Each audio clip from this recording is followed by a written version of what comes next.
నమస్తే. ఈరోజు న్యూస్ అనాలిసిస్‌లో ముందుగా ఆంధ్రప్రభ పేపర్‌లో వచ్చిన వార్తను చూద్దాం. చాలా విషాదకరమైన వార్త, గుండె బరువెక్కే వార్త. గుండెల బగిలేలాగా అరిచారు పాపం, రోదించారు. అయినా వదిలిపెట్టల కొడుకులు. లష్కరే తోయిబా అట, ఇంకేదో అంట, ఇంకేదో ఉగ్రవాదులు. మరి వాళ్ళు ఏం తిని బతుకుతున్నారో, గడ్డి తింటున్నారా? లేతే కంపలమడత ఏం తింటున్నారో తెలవదు గానీ, పాపం పిల్లల్ని మహిళల ముందే చంపేశారు. మహిళల్ని, పిల్లల్ని పక్కన పెట్టారు. భర్తలను చంపారు, తండ్రులను చంపారు. కాల్చి కాల్చి చంపేశారు. రోదించారు కాళ్ళు పట్టుకొని అయినా ఇనలే. ఇది నిన్న జమ్మూ కాశ్మీర్‌లో పహల్గామ్ అని ఉంటది. అక్కడ పహల్గామ్‌లో వీళ్ళు పాపం టూరిస్టు ప్లేస్ అది. టూరిస్టులుగా పోయారు. సమ్మర్ గదా! పిల్లలు హాలిడేస్ అయ్యున్నాయి. సరదాగా పోతే ఫ్యామిలీలతోని మట్టు పెట్టారు పాపం.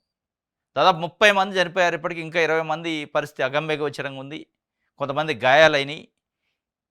అసలు ఎంత నరకం అంటే అంత నరకం. వాళ్ళింకా ఆ కొడుకులు ఏం చెప్పారంటే, మేము ఇండియన్ మిలిటరీ అని చెప్పి ఇండియన్ మిలిటరీని వాడుకున్నారు. ఆ పదాన్ని, ఆ విశ్వాసాన్ని. వీళ్ళేమన్నా అట్లన్నా ఇదైతారని చెప్పి. ఇండియన్ మిలిటరీ అని చెప్పుకుంటూనే ఒక్కొక్కళ్ళని తీసిపోయి కాల్చేశారు కళ్ళ ముందే. 6 రోజుల క్రితమే మ్యారేజ్ అయిందట ఒక జంట పాపం. సరదాగా ఎళ్లారు. భర్తని కళ్ళ ముందే కసాయి వాళ్ళ లెక్క చంపేసి ఆడేస్తే రోదిస్తుంది ఆ అమ్మాయి. ఇంకొకళ్ళు మన హైదరాబాద్ వాసి, హైదరాబాదులో ఎంప్లాయ్ అట ఆయన. ఇంటెలిజెన్సీ డిపార్ట్మెంట్‌లో. కళ్ళ ముందే చంపేశారు. ఇంకో కర్ణాటక నుంచి పల్లవి అని మహిళ రోదిస్తుంది, మామూలు రోదించారు. నన్ను కూడా చంపేయండి, నా బాబుని నన్ను. నా భర్తను ఎట్టా చంపేశారు కదా! వాళ్ళు పాపం అంతకుముందు రియల్ ఎస్టేట్ వ్యాపారట.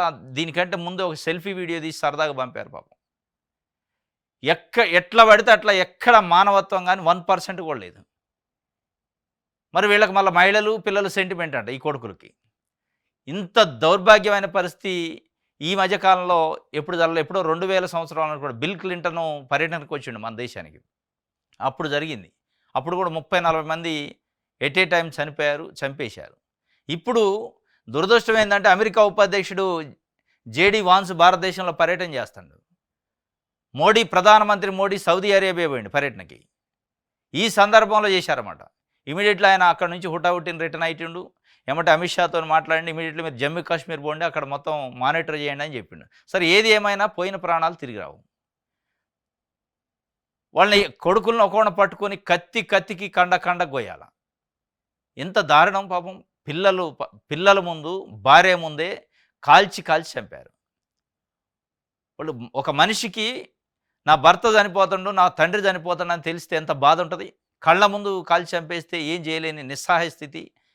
రోదన తప్ప, గుండెల విషయాలాగా అరవటం తప్ప ఏం చేయలేని పరిస్థితి. ఇది నిన్న జమ్మూ కాశ్మీర్‌లో జరిగింది. కాశ్మీర్ కొండల్లో టెర్రరిస్టుల మారణకాండ. టూరిస్టులపై తూటాలు, రక్తం మడుగులో 27 మంది. ఇది ఇగో ఇక్కడ ఉగ్రవాద కాల్పులో మరణించిన తెలంగాణ ఇంటెలిజెన్స్ బ్యూరో అధికారి మనీష్ రంజన్. మృతుల్లో కర్ణాటక, ఒడిశా పర్యాటకులు, పెద్ద సంఖ్యలో క్షతగాత్రులు, పలువురు పరిస్థితి విషమం, హెలికాప్టర్ల తరలింపు, పహల్గామ్‌లో దుర్ఘటన, ఆర్మీ దుస్తుల్లో వచ్చిన ముష్కర్లు, బట్టలు విప్పించి మత ధృవీకరణ చేసుకొని మరీ కాల్పులు, అందుబాటులో లేని అంబులెన్సులు, ఆదుకోవడానికి రాని పోలీసులు. మాదే బాధ్యత అని టీఆర్ఎఫ్ చెప్పిందట. టీఆర్ఎఫ్ అనే ఒక సంస్థ, లష్కరే తోయిబాకి సంబంధించి ఒక సంస్థ అట ఇది. ఇది బట్టలు ఇప్పించి, అంటే మతాన్ని ధృవీకరించుకున్నారు. ముస్లింలు అయితే చంపలేదట. ముస్లింలు కాకుండా ముస్లిమేతరులు ఉన్నారా చంపేయటమే.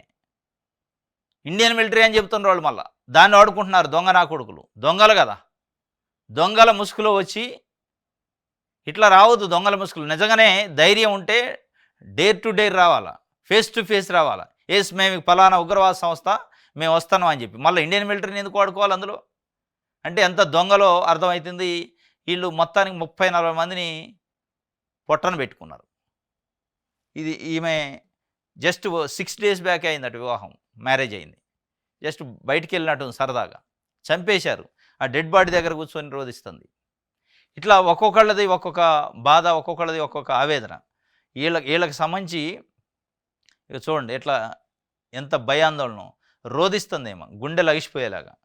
టార్గెట్ హిందువులేనట. టెర్రరిస్టుల దాడికి గురైన వారిలో చాలామంది హనీమూన్ కోసం అక్కడికి వచ్చిన వారు కావడం గమనార్హం. బయటకు వచ్చిన ఒక వీడియోలో ఓ మహిళ తన భర్తను ఎలా చంపింది విలపిస్తూ చెప్పింది. నేను సైడ్కి కూర్చొని బెల్పూరి తింటూ ఉన్నాను, నా భర్త పక్కనే ఉన్నాడు. ఓ వ్యక్తి నా భర్త దగ్గరకు వచ్చి నువ్వు ముస్లింవా అని అడిగి కాదని చెప్పడంతో కాల్చి చంపాడు అంటూ కన్నీరు మున్నీరైంది. మరో మహిళ తన భర్తను కాపాడండి అంటూ ప్రాధాయపడుతున్నది. అయితే బయటకు వచ్చిన కొన్ని గంటల్లోనే ట్విట్టర్లో సదరు వీడియోని డిలీట్ చేశారు. వీడియోతో పాటు ఓ ఫోటో కూడా వైరల్గా మారింది. ఆ ఫోటోలో మహిళ తన భర్త శవం పక్కన కూర్చొని ఉన్నది. అదే ఇందాక మనం చూసింది. ఈ మధ్య కాలంలోనే మ్యారేజ్ అయిన వాళ్ళు హనీమూన్కి అట్లా పోయారట. దీంట్లో ఎక్కువ హిందువులను టార్గెట్ చేసి, హిందువులే టార్గెట్ వాళ్ళకి, వేరే మతం వాళ్ళు కాదు, కేవలం హిందువులే. పానీపూరి తింటుందట భార్య, పక్కనే భర్త నిలబడి ఉండు, పిలిచారట, నువ్వు హిందువు అంటే నువ్వు ముస్లిం అంటే కాదనట, ఫట్మట కాల్చేసిండట. పిట్టలను కాల్చినట్టు కాల్చారు. ఒక మనిషికి కొన్ని బంధుత్వాలు ఉంటాయి అనేది కూడా కనీసం వాడికి లేదు. మరి వాళ్ళు ఏమి మతం అది, ఎవడు ఆ ట్రైనింగ్ ఇస్తాడు, ఏం చెప్తుండ్రు అర్థం కాదు. కానీ మొత్తానికి రాత్రే శ్రీనగర్ పోయిండు అమిత్ షా. ఈరోజు మోడీ కూడా సౌదీ అరేబియా నుంచి పర్యటన 2 రోజులు పర్యటనకు పోయినప్పుడు హుటాహుట్టిన రిటర్న్ కూడా అయింది. రిటర్న్ అయితే దానిపైన సమీక్ష చేస్తారట. ఈ సమీక్షలు కాదు కానీ వాళ్ళని ఎవడైతే ఉండో పట్టుకోవాలి. పట్టుకొని కత్తికి ఒక కండ కోసుకుండా భారతదేశం అంతా తిప్పుకుండా చంపాలి. ఇంకోటి చేయాలంటే భయపడాలి. వాళ్ళకి లేని మానవత్వం, వాళ్ళకి కనీసం మానవత్వం కానీ, మానవ విలువలు కానీ, సంబంధాలు కానీ, మనిషి సంబంధాలు కానీ, కుటుంబ సంబంధాలు కానీ ఏది లేదు కదా. ఏది లేకుండా కత్తికి ఒక కండ కోసుకుంటా భారతదేశం అంతా తిప్పాలి. తిప్పుకుంటూ చంపాలి. మీరు నిజంగానే సమర్థులై దొరికితే అది చేయాలి. అది చేస్తే ఇంకొకటి రేపు టీఎఫ్, ఇంకొక ఎఫ్, టెర్రరిస్టులో, లష్కరే తోయిబాబో అట్లా రారు. ఇక అట్లా రాకుండా మళ్ళీ వాడు పోయి సేఫ్ జోన్లో ఉండి మనం ఇక్కడే మళ్ళీ ఇంకొకటి వాడు ప్లాన్ చేసుకున్న దాకా దీని గురించే మాట్లాడుకుంటుంటే మళ్ళీ ఇదే కాదు జరిగింది. ఈ మధ్యకాలంలో చాలా అత్యంత దురదృష్టకరమైంది. కాశ్మీర్లో జరిగింది. దాదాపు 30 మంది నిన్నే చెప్పారు, ఇంకా పెరుగుతారని కూడా అంటున్నారు. అతిపెద్ద ఓచుకోత 2000 సంవత్సరంలో కూడా జరిగింది సేమ్. అప్పుడు బిల్ క్లింటన్ అమెరికా అధ్యక్షుడు, ఇప్పుడు అమెరికా ఉపాధ్యక్షుడు వచ్చింది. ఇగో ఏమక చెప్పారట, వెళ్ళి మోడీకి చెప్పుకో అన్నారట. కాల్పుల తర్వాత ఓ ఉగ్రవాది వెళుతూ ఈ సంఘటన గురించి వెళ్ళి మోడీకి చెప్పుకో అంటూ బాధితురాలని హెచ్చరించాడు. తాజా దాడిలో కర్ణాటక రాష్ట్రం శివమొగ్గకు చెందిన మంజునాథ్ మరణించాడు. కళ్ల ముందే తన భర్తను కిరాతంగా కాల్చి చంపడంతో ఆమె షాక్ గురైంది. భయానక క్షణాల గురించి మాట్లాడుతూ, నేను, నా భర్త, కుమారుడు ముగ్గురం పహల్గాం చేరుకున్నాం. మధ్యాహ్నం 2:30 గంటల సమయం అనుకుంటాం. ముష్కర్లు ఉన్న ఫలంగా కాల్పులు జరిపారు. ముష్కర్లు హిందువులను టార్గెట్ చేశారు. మాపై 3-4 దాడి చేశారు. నా భర్త అక్కడికాడ మరణించాడు. నా భర్తను చంపారు, నన్ను చంపేయండి అని గట్టిగా అరిచాను. దాంతో ముష్కర్లు ఒకరు, నిన్ను చంపను, వెళ్ళు, ఇక్కడ జరిగింది మోడీకి చెప్పుకో అని హెచ్చరించాడు. ఇప్పటికీ ఇదొక పీడకలగా కనిపిస్తుంది.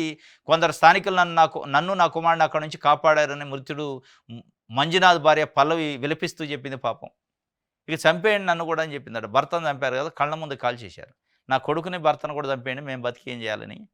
వాళ్ళకి తెలియదుగా ఆ సంబంధాలు, కుటుంబ సంబంధాలు. ఆ కొడుకులకి చంపేయండి అంటే చంపకుండా వాడు మోడీకి సవాల్ ఇచ్చిండట. మోడీకి చెప్పండి పోయి ఇక్కడ జరిగిందని. అంటే ఎంత ధైర్యం, ఎంత గట్స్, ఎంత గుండెల కొడుకులకి. అంటే ఏం చేస్తాడో దొరకం కాదనే కదా, దొరకబట్టుకొని మోడీకి చెప్పడం కాదు, భారతదేశంలో ఉన్న 140 కోట్ల మంది ప్రతి భారతీయుడికి చెప్పుకుంటూ కండకి కత్తి కండ కోసుకుంటా తిప్పాలి. అప్పుడు కానీ మోడీకి చెప్పడం కాదు, భారతదేశంలో టాయిలెట్ పోయలేని పిల్లోడికి కూడా చెప్పొద్దు అని భయపడాలి. చిన్న పిల్లోడిని కూడా చూస్తే భయపడే పరిస్థితి ఉండాలి. అది చేయాలా. అది చేయనంతసేపు మళ్ళీ ఈ లష్కర్ తోయిబాలు వస్తూనే ఉంటాయి. మళ్ళీ ఎప్పుడో 6 నెలలు గడిచిన తర్వాత నమ్మించి మోసం చేస్తూనే ఉంటారు, చంపుతూనే ఉంటారు. మరి ఏం చేస్తారో చూడాలి. మృతుల్లో తెలంగాణ ఐబీ అధికారి కూడా ఉండు పాపం. ఆయన ఇంటెలిజెన్సీ మనీష్ రంజన్ అట. ఈ స్టేట్ కాదు, బీహార్కి చెందిన కానీ ఇక్కడ పోస్టింగ్ ఇచ్చారట. ఆయన కూడా చంపేశారు. ఈ మధ్య కాలంలో పెళ్ళి అయిందట. ఇది ఒక విషాదకరం. టూరిస్టుల పైన టెర్రరిస్టులు తూటాలనేది రైట్. ఇంకోటి, రాజ్యసభ సీటుపై మంతనాలు, తెరపైకి మందకృష్ణమాదిగా పేరు వచ్చిందట. ఉత్తరము, దక్షిణము, స్థానికము ప్రతిపాదికగా అమిత్ షా, చంద్రబాబు మధ్య చర్చలు. ఉత్తరాది నుంచి స్మృతి ఇరానీ, తమిళనాడు నుంచి అన్నామలై, వీరిద్దరిలో ఒకరికి ఇచ్చేలా బీజేపీ కసరత్తు. అనూహ్యంగా తెరపైకి దళిత నేత, తెలుగు రాష్ట్రాల పట్టు ఉండటంతో కొత్త యోచన. ఆ నేతకే కూటమి నేతల మత్తు. మరోసారి హస్తనక సీఎం చంద్రబాబు. ఆంధ్రాకు నిధులు ఇవ్వండి, బనకచర్లకు సాయం చేయాలి. ఈ సాయం చేయాలనే కథ ఇప్పుడు కాదు, 2014 నుంచి నడుతూనే ఉంది. ఆదుకోండి, సాయం చేయండి, ఆదుకోండి, సాయం చేయండి. ఒక ఆదుకుంది లేదు, సాయం చేసింది లేదు, తట్టెడు మట్టి చెమ్మడి నీళ్ళు తప్ప. మళ్ళీ నిన్న పోయి ఆదుకోండి, సాయం చేయండి. ఈ ఆదుకోండి, సాయం చేయండి. మే 2 రోజు ప్రధానమంత్రి నరేంద్ర మోడీ గారు అమరావతి వస్తాడు. ఒక బ్లూ ప్రింట్ ఉండాలిగా, ఏం ప్రకటిస్తున్నాం అనేది. మళ్ళీ ఆదుకోండి, సాయం చేయండి అంటే ఏం లేదన్నట్ట, మరి ఏం అర్థం కావట్లేదు. ఇంకోటి, రాజ్యసభ సీటు పైన ప్రధానంగా ఢిల్లీలో చర్చ జరిగిందట. విజయసాయిరెడ్డి రాజీనామా చేసిన రాజ్యసభ సీటు పైన ఎవరికి ఇవ్వాలి? బీజేపీకి ఇవ్వటం ఖాయం, దాంట్లో డౌట్ లేదట. బీజేపీ నేనే ఉంచుకుంటున్నా అని చెప్పింది డైరెక్ట్ చంద్రబాబు నాయుడు గారికి. మాదే ఆ సీటు, మా ఖాతాలో వేసేయటం, నీకు నీ ఓట్లైనప్పటికీ సీటు మాదే అని చెప్పారట. అనివార్యమైన పరిస్థితుల్లో మీదే కానీ ఎవరిని పెట్టాలన్నా కనీసం నాకు చెప్పండి అని ఢిల్లీకి పోయి అడుక్కునే పరిస్థితికి వచ్చింది చంద్రబాబు నాయుడు గారు. ఎవరిని పెడతారో కనీసం చెప్పండి, మా సీటే త్యాగం చేస్తున్నాం మీకోసం, మీరు గుంజుకుంటున్నారా అయినా పర్లేదు, నా రాజకీయ అవసరాలకి లేదా రాష్ట్ర అవసరాలకో మీకు ఇస్తాను నా పదవి, కానీ ఎవరిని పెడతాను, మళ్ళీ విజయసాయిరెడ్డికి ఇట్లా అని పెడతాను రా అనే ఒక భయంలో ఉండడా మరి తెలియదు. కానీ విజయసాయిరెడ్డి, అన్నామలయ్య, లేదంటే స్మృతి ఇరానియా, ఈ ముగ్గురు ఈక్వేషన్ చూసినప్పుడు దక్షిణాది రాష్ట్రాలు అయితేనేమో దక్షిణాదికి సంబంధించింది కాబట్టి దక్షిణాది రాష్ట్రాలు అన్నామలయ్యకి ఇస్తే బాగుంటుందని, మళ్ళీ ఉత్తరాది వాళ్ళని తెచ్చి దక్షిణాది మీద పెత్తనమైంది అనేది ఒక సెంటిమెంట్ వద్దనేది ఒకటి చర్చ జరిగిందట. దాని తర్వాత మందకృష్ణ మాదిగ ఎంఆర్పిఎస్ వ్యవస్థాపక అధ్యక్షుడు, 30 సంవత్సరాలు ఉద్యమం చేసిండు, వర్గీకరణ అయిపోయింది, ఆయనకి ఇస్తే ఎట్లా ఉంటుంది, దళిత కమ్యూనిటీకి సంబంధించి 2 రాష్ట్రాల్లో బీజేపీకి కూటమికి లాభం జరిగిద్దని ఒక చర్చ జరిగిందట. కానీ ఇప్పుడు ఇచ్చే పరిస్థితి ఉందా అనేది ఒక చర్చ. కానీ ఆయన పేరు అయితే అనూహ్యంగా తెరపైకి వచ్చిందట. ఆ పేరుకి కూటమిలో తెలుగుదేశం పార్టీ కంప్లీట్గా మద్దతు ఇచ్చిందట. ఎస్, ఆయనకి ఇస్తే ఇబ్బంది లేదండి, వాళ్ళకు కూడా మైలేజ్ వద్ది, మాదిగ కమ్యూనిటీ ఓటింగు తెలుగుదేశం పార్టీకి ఫెచ్చింగ్ అయింది కాబట్టి ఆయన ఓకే అన్నట. కానీ బీజేపీ అధిష్టానం మట్టుకి అన్నామలైకి ఇవ్వాలి, తమిళనాడులో ఎన్నికలు ఉన్నాయి, వాళ్ళకి అది ఇంపార్టెంట్. ఇప్పుడు ఏపీలో ఇంకా 4 ఏళ్ళు 3 ఏళ్ళు ఉన్నాయి, తెలంగాణలో ఒక 3 ఏళ్ళు ఉన్నాయి. కాబట్టి ఇప్పటికిప్పుడు తెలంగాణలో ఏపీలో ఎన్నికలు లేవు కాబట్టి ఇప్పుడు దళిత నాయకుడికి ఇచ్చి దళితుల ఓట్ బ్యాంక్ని కన్వర్ట్ చేసుకునేంత అవసరం లేదు. కాబట్టి ఇప్పటికిప్పుడు అవసరం వచ్చినప్పుడు అది ఇస్తాం. కానీ ఇప్పుడైతే అన్నామలైకి ఇవ్వాలి, తమిళనాడులో ఆయనకి ఇచ్చేసి కేంద్ర మంత్రిని చేసి తమిళనాడులో ప్రయోగించాలని ప్రయత్నం చేస్తున్నాం. మొత్తానికైతే ఆ సీటు గురించి మాట్లాడటానికి పోయారు. సీటు బీజేపీదే, కానీ ఏ పేరు పెడతారో కాస్త నాకు చెప్పండి అని అడగటానికి పోయినట్టుంది. ఇది ఒక చర్చ అట. ఆంధ్రాకు నిధులు ఇవ్వండి అంటున్నాడు. మహేష్ బాబుకు ఈడీ నోటీసులు ఇచ్చిందట. సినీ నటుడు మహేష్ బాబుకు ఈ నెల 27న విచారణకు హాజరు కావాలని ఆదేశాలు. Tollywood senior cine hero Mahesh బాబుకు మంగళవారం ఈడీ అధికారులు నోటీసులు ఇచ్చారు. సురానా గ్రూపు, సాయి సూర్య డెవలపర్స్ సంబంధించిన యాడ్స్ ప్రచారం వ్యవహారంలో అధికారులు నోటీసులు ఇచ్చారు. ఆయన ఒక 3.5 కోట్ల రూపాయలు తీసుకున్నట ఆ యాడ్స్కి. సురానా గ్రూపు, సూర్య డెవలపర్స్ సంబంధించిన యాడ్లో.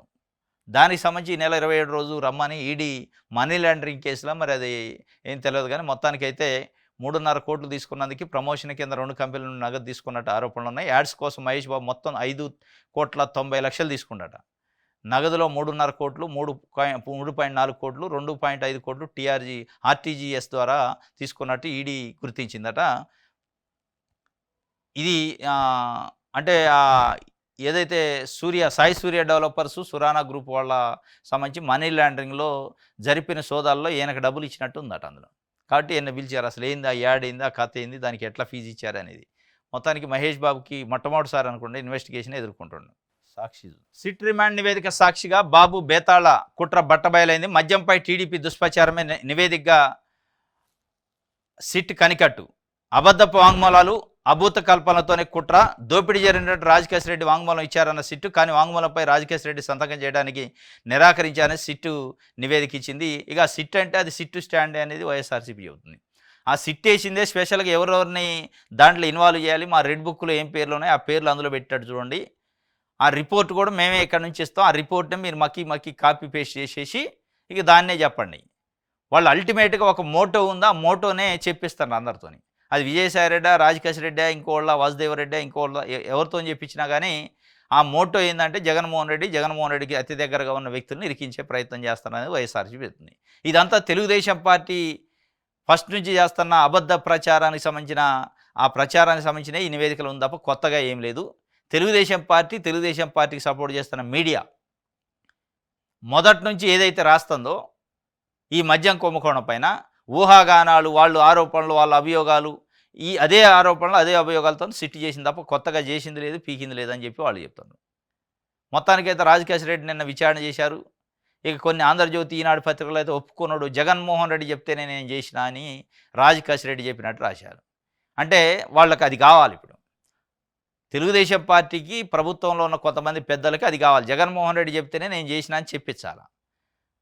అది చెప్పించే ప్రయత్నం చేశారు, చెప్పారని చెప్తున్నారు. మరి ఆయన ఏం చెప్పిండు లోపల మనకి తెలియదు కానీ నేను సంతకం పెట్టను ఆ కన్ఫెషన్ రిపోర్ట్ పైన అని చెప్పిండాడు. లేదు లేదు పెట్టిండు, అంతా జగన్మోహన్ రెడ్డి చెప్తేనే నేను చేసిన అని చెప్పిండు అని చెప్పినట్టు వీళ్ళు రాశారు. దానికి సంబంధించి బేతాళ కథలు కుట్రలు బట్టబయలేని మద్యంపై టీడీపీ ఏ దుష్ప్రచారం చేసిందో అదే నివేదిక ఉంది తప్ప కొత్తగా ఏం లేదని వాళ్ళు రాసిన వార్త. ఇంకోటి, వ్యవస్థల విధ్వంసం, రాష్ట్రంలో భయానక వాతావరణం సృష్టిస్తున్న కూటమి ప్రభుత్వం, తద్వారా అక్రమాలు అవినీతి ప్రజల్లోకి వెళ్లకుండా డైవర్షన్.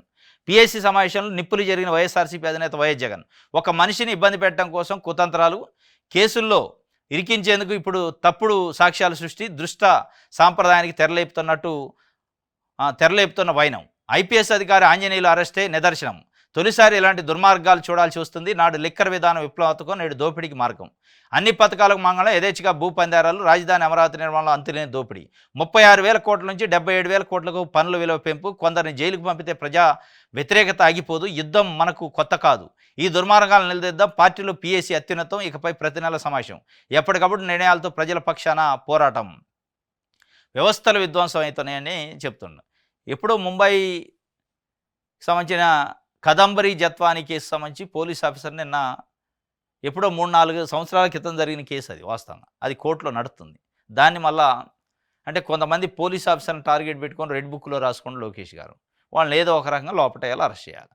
దానికోసం టార్గెట్ పెట్టుకొని ఆ టార్గెట్ రీచ్ అయ్యారు. నిన్న PSR Anjaneyulu IPS officer, retired అంటే ఐపీఎస్ ఆఫీసర్, ఆయన మాజీ ఇంటెలిజెన్స్ చీఫ్ కూడా చేసిండు జగన్మోహన్ రెడ్డి. అది అనమాట అసలు కారణం ఏంటంటే మాజీ ఇంటెలిజెన్స్ చీఫ్. ఆయన అరెస్ట్ చేసి లోపటేశారు. ఇక అయిపోయి ఆయన ఐపీఎస్ కాదు ఐపీసీ అని ఆంధ్రజ్యోతి వార్త రాసింది.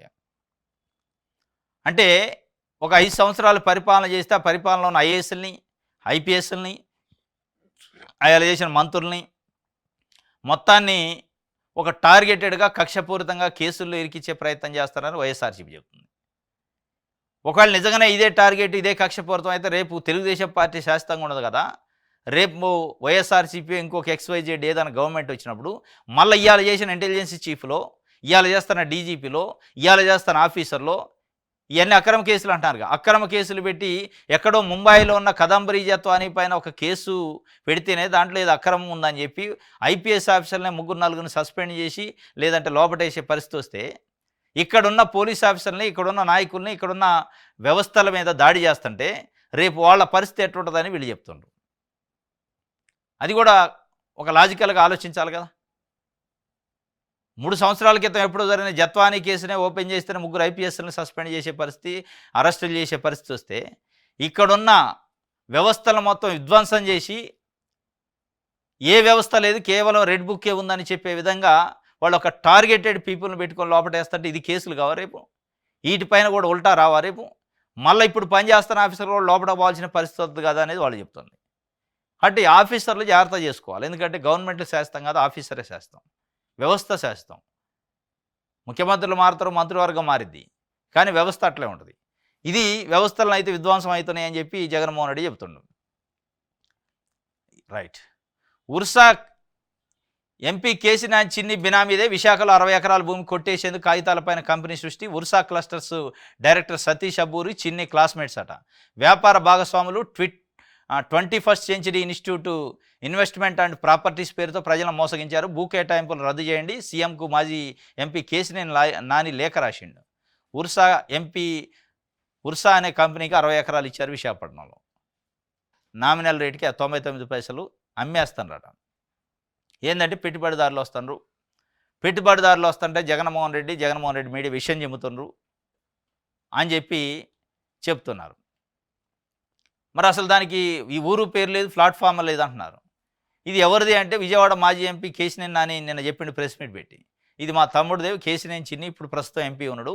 వాళ్ళ ఫ్రెండు సతీష్ అబ్బూరి, ఆయన ఇంజనీరింగ్ క్లాస్మేట్స్, ఇద్దరు భాగస్వామ్య వ్యాపారాలు కూడా ఉన్నాయి. 21st ఇన్వెస్ట్మెంటు అని చెప్పి ఒకటి పెట్టి ప్రజలు మోసం చేశారు. అవన్నీ అయిపోయినాయి కాబట్టి ఇచ్చారు అని చెప్పి దానిపైన ఇలా ఆంధ్రజ్యోతి ఒక వార్త రాసింది. ఉర్సా పైన విషం కక్కుతున్నారు, పెట్టుబడిదారులు వస్తుంటే విషం కక్కుతున్నారు, అది నెంబర్ 1 కంపెనీ, రాద్ధాంతం చేస్తున్నారు అని ఒక అబద్ధాన్ని రాసింది. రాద్ధాంతం చేసేది వాళ్ళే ఒప్పుకున్నారు. మాకు అమెరికాలో ఉన్నాయి తప్ప ఇక్కడ కంపెనీ లేదు, కొత్తగా పెట్టినాం, ఆఫీస్ని ఓపెన్ చేసినాం అని. అదే కదా చెప్పేది. మీకెందుకు పత్రిక? మీకేంది ఆ రాద్ధాంతం గురించి? మీకేంది బాధ?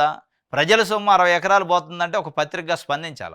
60 ఎకరాల ప్రభుత్వానికి సంబంధించిన ప్రజల సొమ్ముని తీసిపోయి ఉర్సా అనే ఉత్త కంపెనీకి, ఉన్నదో లేనో కంపెనీకి ఎట్లా ఇస్తారని ప్రశ్నించాల్సిన మీడియా, ఉర్సా పైన రాద్ధాంతం చేస్తానని పాపం సానుభూతి వ్యక్తం చేస్తుంది ఉర్సా కోసం. అంటే ఆ ఉర్సాలో మరి ఏంది ఎలా సానుభూతి అంటే తెలుగుదేశం పార్టీ బినామీలదని ఆయన చెప్తున్నాడు. తెలుగుదేశం పార్టీ ఎంపీ బినామీ దానికి వాళ్ళకి సంబంధించిందే అని. ఇది ఉర్సా సిన్ని బినామీదని చెప్తుండు. అసలు స్కామ్ ఎవరిది? లంచాలు ఎవరికి ఇస్తారు? మద్యాన్ని ఎక్కువగా అమ్మితే లంచాలు ఇస్తారా? అమ్మకాలు తగ్గిస్తే లంచాలు ఇస్తారా? అంటే తగ్గిస్తే లంచాలు ఇయ్యరు, ఎక్కువ అమ్మితే లంచాలు ఇస్తారు. తగ్గించింది మేము జగన్మోహన్ రెడ్డి అని మేము జగన్మోహన్ రెడ్డి ఆయన చెప్తుండు. పెంచింది చంద్రబాబు నాయుడు గారు. ఇస్తే ఆయనకు వస్తాయి లంచాలు, మాకేం వస్తాయి అని చెప్తుండే ఆయన. 2014-19లో చంద్రబాబు నిర్ణయించిన బేసిక్ రేట్లను పెంచి డిస్టిలరీ నుంచి కొనుగోళ్లు చేస్తే లంచాలు వస్తాయా, లేక పాత రేట్లు కొనసాగిస్తే లంచాలు వస్తాయంటే అప్పుడు పెంచిండట ఆయన. పెంచితేనే వస్తాయి లంచాలు, తగ్గిస్తే ఎట్లా వస్తాయి? డిస్టిలరీలు సంఖ్య తగ్గించిండు, కొత్త ఇయ్యలేదు జగన్మోహన్ రెడ్డి. షాపుల సంఖ్య తగ్గించిండు, అమ్మకాలు తగ్గించిండు. మరి ఎట్లా లంచాలు అయితే అని వాళ్ళు చెప్తుంది. వైఎస్ఆర్సీపీ హయాంలో జరిగింది స్కామ్ ఎట్లయింది? అసలు చంద్రబాబు నాయుడు పైన అప్పట్లో సిఐడి ఎంక్వైరీ చేసింది, అది ఏమైంది అసలు ఆ కేసు మద్యం కుంభకోణం పైన? ఇది సాక్షికి సంబంధించి ఆంధ్రజ్యోతి. జగన్ చెప్పారు, నేను చేశాను, ఆంధ్రజ్యోతి రాసింది. ఇది మీకు కావాల్సింది. ఇప్పుడు అల్టిమేట్గా జగన్మోహన్ రెడ్డి చెప్తేనే మేము చేసినామని ప్రతి స్కామ్లో చెప్పించాలా. ఆంధ్రజ్యోతికి కావాల్సింది ఇది. ఇప్పుడు గవర్నమెంట్లో ఉన్న కొంతమందికి కావాల్సింది ఇది అనేది బయట మాట్లాడుకుంటున్నారు వైసీపీ వాళ్ళు. ఇక అదే ఆయన చెప్పిండో లేదు కానీ ఏం రాసిండు, వీళ్ళకి ఉత్సాహం ఆగట్లా. అసలు ఆయన ఏం లోపల చెప్పిండు ఏం కథ అని. కన్ఫెషన్ రిపోర్ట్ పైన నేను సంతకం పెట్టను, మీరు తప్పుడు వాంగ్మూలం రాశారు, నేను సంతకం పెట్టను అని రాజకేశ్ రెడ్డి విభేదించిండు, రెఫ్యూజ్ చేసిండట. ఆ మాట కూడా రాశారు. అయినా కానీ వీళ్ళు ఆయనే చెప్పినట్టు రాశారు. జగన్మోహన్ రెడ్డి చెప్పిండు, మేము చేసినాం, ఇక మాకేం సంబంధం లేదు. ఉరి అమ్మ చేసిన విజయసాయి రెడ్డి నా ఇంట్లోనే 2 మీటింగ్లు జరిగినాయని నేను సాక్షిని అంటాడు. వీళ్ళు రాయటం కూడా సాక్షి అట. విజయసాయి రెడ్డి ఏం సాక్షి, వీళ్ళేం అక్యూజ్డ్. అంటే ఆంధ్రజ్యోతి ఎవరు అక్యూజ్డ్ అంటే వాళ్ళు అక్యూజ్డ్, ఎవరు సాక్షి అంటే వాళ్ళు సాక్షి. ఇలా విజయసాయి రెడ్డి వైఎస్ఆర్సీపీలో లేడు కాబట్టి సాక్షి అయిపోయాడు. అదే విజయసాయి రెడ్డి ఇలా వైఎస్ఆర్సీపీ పార్టీలోనే ఉంటే మళ్ళా తప్పు చేసిన ఏ2 చెప్పిండు, ఏ1కి న్యాయం చేయడానికి ఇట్లాంటి పదాలు రాసేవాళ్ళు. ఇవాళ సాక్షి అయిపోయింది ఆయన కూడా నేను సాక్షిని అందరు బట్టలు ఇప్పుతా అంటాడు. ఫస్ట్ నీది నీకు ఇప్పుకోవాలిగా, వాళ్ళు చెప్పాలంటే. నీది నీవు ఇప్పుకుంటేనే కదా బయట వాళ్ళు చెప్పడానికి అవకాశం ఉండేది. నువ్వు అందులో ఉన్నావు కదా, నీ ఇంట్లోనే కదా 2 సార్లు మీటింగ్ జరిగింది. నువ్వు ఎక్సైజ్ మంత్రి కాదు, నీకు ఆ శాఖతో సంబంధం లేదు, ఎందుకైంది నీ ఇంట్లో మీటింగ్ అంటే నువ్వు దాంట్లో ఉన్నావు. స్పీకర్ లోదు నువ్వు గోరకపోయినావు. కాకపోతే ఇవాళ వైఎస్ఆర్సీపీ కాదు కాబట్టి ఇవాళ ఏదో ఒక 2-3 మీడియా సంస్థలు ఆయన సాక్షి అని చెప్తే సాక్షి కాడు కదా, ఎట్లా అవుతాడు? మీరు చెప్పే సాక్ష్యం మీరు అక్యూజ్డ్ ఇవ్వాల అనేది అక్కడ కనపడుతుంది. ముడుపులు డబ్బులు జగన్ వైఎస్డీకి ఇచ్చాం, లిక్కర్ స్కామ్ సూత్రధారి రాజకేశ్ రెడ్డి అంగీకారం. పార్టీ ఫండ్ బాగా వచ్చేలా మద్యం పాలసీ రూపొందించాలని జగన్ సూచించిండట. విజయసాయి నివాసంలో ముడుపుల స్కాము.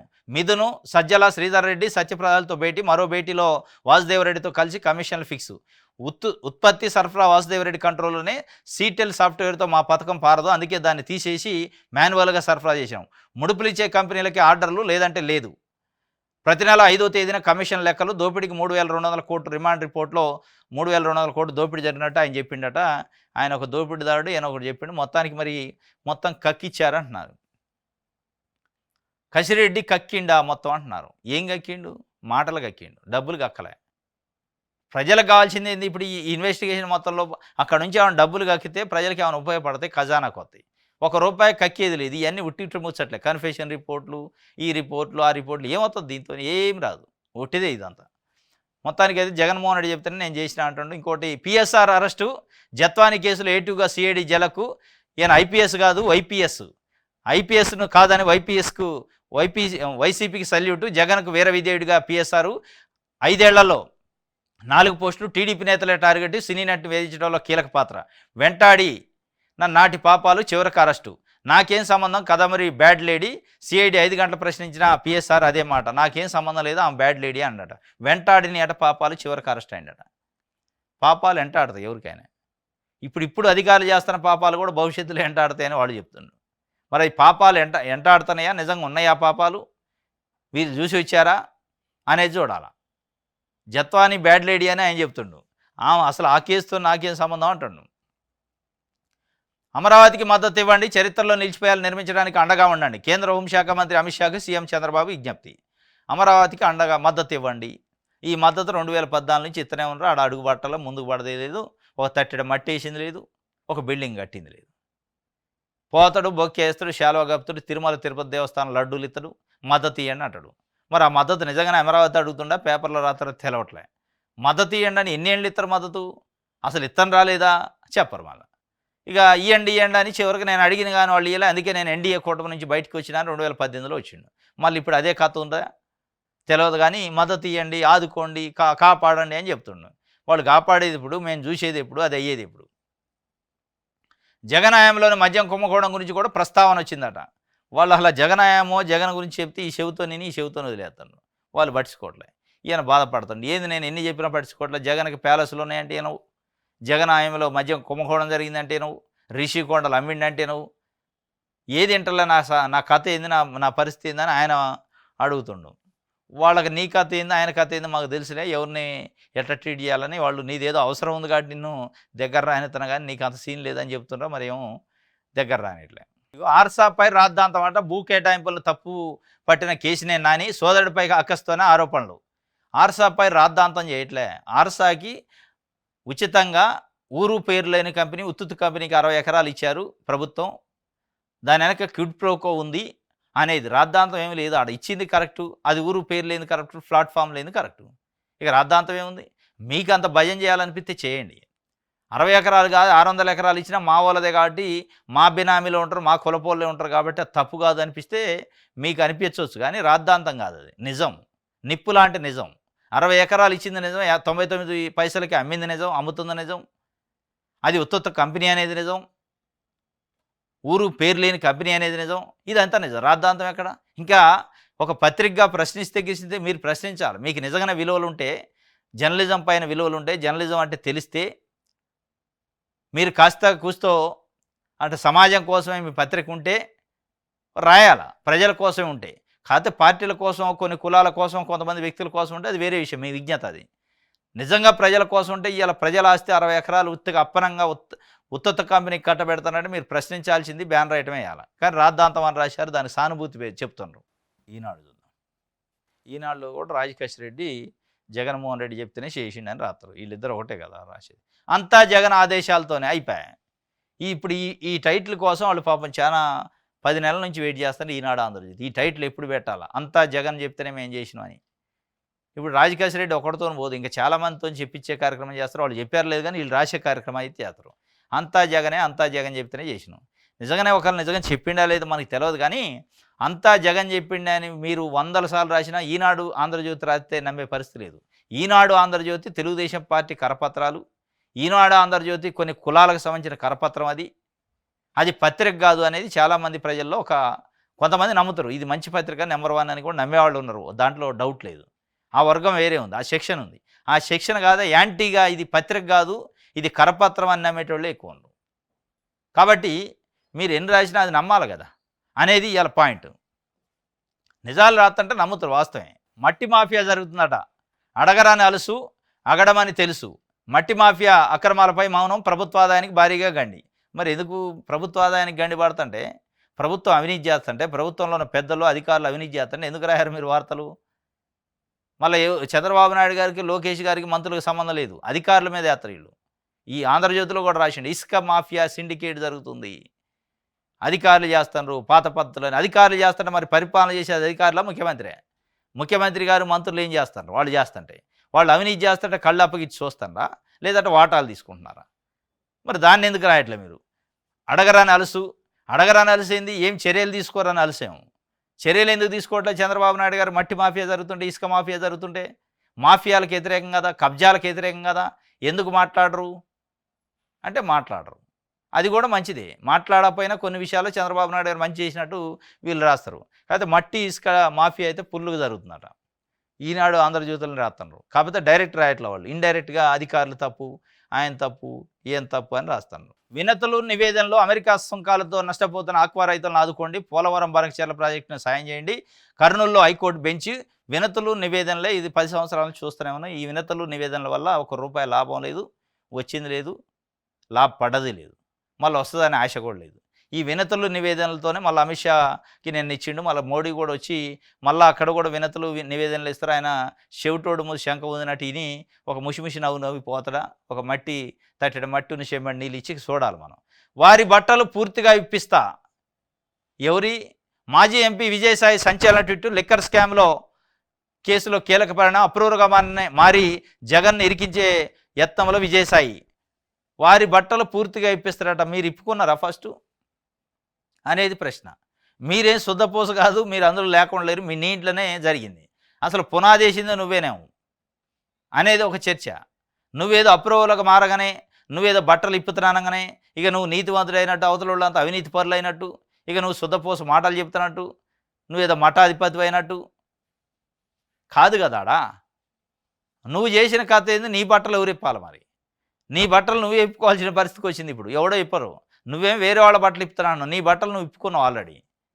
ఇప్పుకొని ఇక నువ్వు రెడీగా ఉన్నావు అన్నట్టు అనేది ఇలా వైసీపీ కార్యకర్తలు మాట్లాడుకుంటున్న పరిస్థితి. నీ బట్టలు నువ్వే ఇప్పుకున్నావురా నాయన అని. మాజీ ఎంపీ విజయసాయి సంచలన ట్వీట్ చేసినట్టు లిక్కర్ స్కామ్లో కేసులో కీలక పరిణామం ఏముండదు. ఆయన ఈ జగన్మోహన్ రెడ్డి పేరు చెప్పమంటారు. ఆ చెప్పని చెప్పినట్టు వీళ్ళు రాస్తారు. అల్ప సంతోషం 4 రోజులు, దాంతో అయ్యేది ఉండదు, పోయేది ఉండదు.